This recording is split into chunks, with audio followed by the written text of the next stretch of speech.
તો આજે જો આપણે ગોમમાં જોગીમાં દર્શન કરવા જવાનું છે ને વધમણું બનાવવાનું છે, પૂરી ને ગોટા. તો જો પૂરી તળવાનું ચાલુ કરી નાખી છે આપણે ને ગોટો લોટો પલાળવાનો છે ને આજ તો શરૂઆત કરી નાખી છે તરબૂચની. થોડું ઠંડા પાણી ધોઈ નાખશે, ધોઈને પછી પીઝો મૂકી દઈશ એટલે પછી ઠંડુ થાય ત્યારે મસાલો નાખીને પછી ગરડીશ કરી સવાર મારશે. હવે ઉનાળો આવે એટલે તરબૂચ ને કેરી બધું આવી ગયું છે તો છોકરા ખવડાવવું જરૂરી છે. ને સવારે બનાવી નાખો પૂરીને બધું. પછી પપ્પા ગયા ગોમમાં દૂધમાં દર્શન કરવા ને ચૂપ કરવા અને આપણે તો ઘરે બીજું બનાવશે. ચલો બાદમાં આપણે દૂધ બનાવો ને દિવસે દાળ પણ દળી નાખી છે ઘંટીમાં, બધો મસાલો તૈયાર કરી નાખો હવે ને ગોટા બનાવી નાખો. ગોટા બનાવીને પછી એને એમાં બધું ભરી આલો, જઈને દર્શન કરી આવે, બેને મોડી બેને પી આલો ને દર્શન કરી આવે. તો બધે કબાબ ખાઈ કોરા મૂક્યા છે, એની ભાજી બનાવવાની છે ને ગોળમાં જઈને આ દૂધ આપણું કામ થઈ જશે. હોય પૂરી બી બની ખારા વગર નહીં, કંઈ ખાર બારો નહીં નાખે. હું ભરીને થોડી વાર મેળ દો ને પૂરી સારી જ બને. બધી દરજ બની જ નથી. તે મૂકી દઉં પછી હું ને તરબૂચ ધોવું છે પણ પછી બધું બનાવી પછી ધોઈ પછી બીજું મેળું થઈ ગયું. ગુડ પલાળી નાખું થોડી વાર. તમારે ગોટા પૂરી ખાવી હોય એ તો કોમેન્ટ કરજો.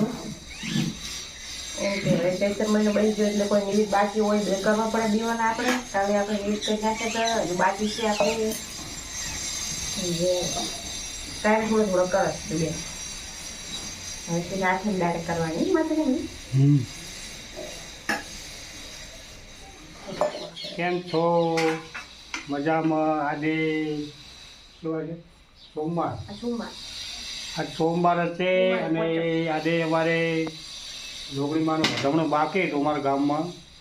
અમારા ગામમાં છે ને જોગણીમાંને વધમણું કરવાનું, જો પૂરી બનાવવાની પછી ગોટા બનાવવાના અને આવું વધમણું કરવાનું છે. મિત્રો તમે તમારા ગામમાં જોગણીમાં બેઠા હોય તો ચૈત્ર મહિનામાં છે ને વધમણું કરી દેવાનું. તો જોગણીમાં બધાની સહાયતા કરે અને રક્ષા કરે અને 12 મહિને આપણે એકવાર માતાજીને વધમણું કરવું પડે.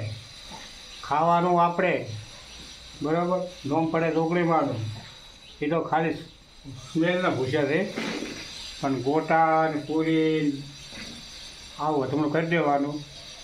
તમને કેને ગોટા પૂરી ભાવે છે એ કોમેન્ટ કરજો.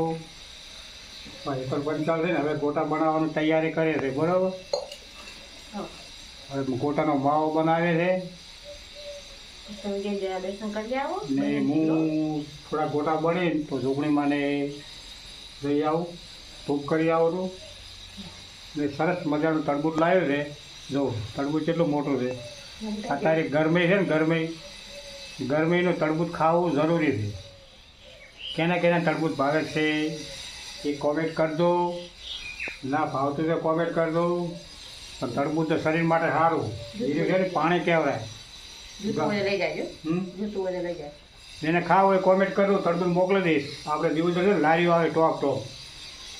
આ તરબૂચ છે ને દોમાનું છે.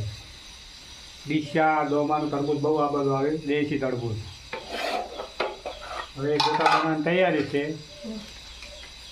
બરાબર. એવું એમાં ખારો નાખે છે ને તો આ ગોટા આપણે શીખવું ને તો કોમેન્ટ કરજો. તો ખારો બધો ઠપકાય ને કામકાજ ચાલુ છે ને બાકી.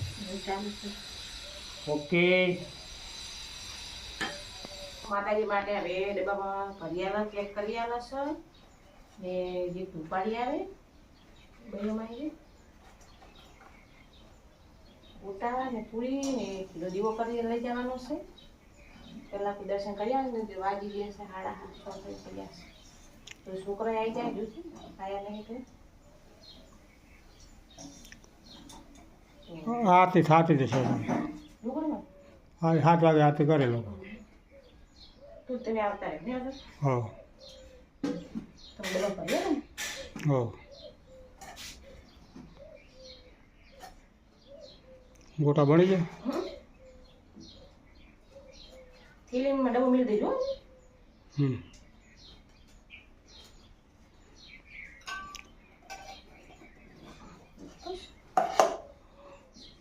ચલો તો હવે આપણે બનાવી દઉં. પછી બટેકા સોલવા છે, એમાં બટેકા ભાજી કરવાની છે, આ મરચાં પડે આપણે તળવાનું છે. બધું પેલા પતી જાય ને પછી કોઈ કોપ ચાલુ કરું. સાચા નહીં હા માતાજી બધું સખાઈ તો નહીં કોઈ આઠું તો કરાય નહીં તું કર્યા વગર ના શકાય મોડા પેટ રેડી જે હોય ખાઈ લેવાનું હોય પસાડી ગમતી નહીં પસાડી છે ને મેં ફરસાદે ધંધા ચલો બસ મળીએ. ચલો આપણે જો જમવા બેસી ગયા છે. સરસ મજાની ભાજી બનાવી છે. જો એ મરચ તળેલા છે. બધે જમી લીધું છે. એટલે આપણો વારો છે હવે જમી પછી વાસણ ધોવા જવાનું છે. સફા થઈ ગયા છે. મારે જમવું હોય તો આવી જાજો. ગોટા થાળ છે ને કે જમવા બોલાવે મારે કઈ જમવાના છે બનાવ્યું છે બાર તો હોય જમી લીધું બધાએ. ઇન્ડિયા વગર બને થોડા બહુ ઠંડા થોડા ખબર આવે કોઈ આવે. ચલો હવે આ વિડીયો ગમે તો લાઈક કરજો, શેર કરજો, સપોર્ટ કરજો. તમને એવાના બ્લોગ જોવા મળશે આવા મારા હવે એ લાઈવ થશે લાઈવ જોવા મળશે મારા. જય શ્રી કૃષ્ણ.